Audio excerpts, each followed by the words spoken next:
खड़े हुए और तीनों देवियां हाथ जोड़ करके देव के सामने उपस्थित हो जाती हैं, चरणों में प्रणाम करने लगती हैं। चरणों में जैसे ही प्रणाम करती हैं उसी समय वह तीनों देवों अपने पुनः दूसरे अंश में एक और दिखाई देते हैं। सोम, दत्तात्रेय और दुर्वासा, और ये तीनों देव जाकर के दूसरे अंश से वहीं उपस्थित हो जाते हैं और तीनों देव सामने खड़े हुए कहते हैं अब यह निर्णय हो जाए तभी यहाँ से चलना ठीक होगा, नहीं कल के दिन फिर वही व्यवस्था होगी।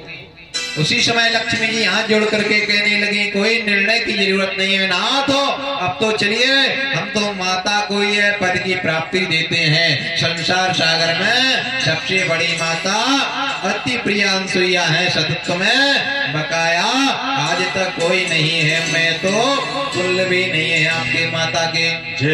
जैसे ही ऐसे कहा उसी समय तीनों देवियों ने जयकारा लगाया भगवान का, और तीनों देवियों ने जैसे ही जयकारा लगाया उसी समय तीनों देव और तीनों देवियां माता अत्रि प्रियांसिया को प्रणाम करने लगती हैं।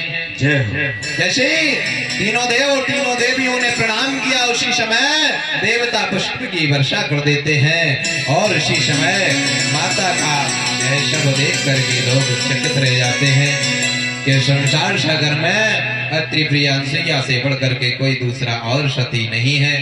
तो ऐसे हमारे भारतवर्ष में सती हुई है। उसी समय तीनों देव अपने देवियों के साथ चले जाते हैं, और इधर क्या कृत बनता है, कृत्येन च समा मुक्तिनो, तीनों देव अपने अपने अंश से वहां पे अंश स्वरूप प्रकट होते हैं।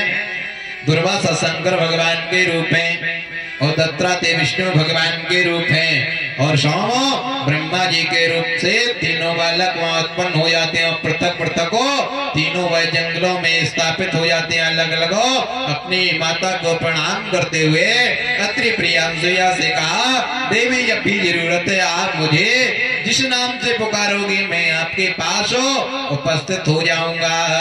कुल गोविंद भगवान की जय।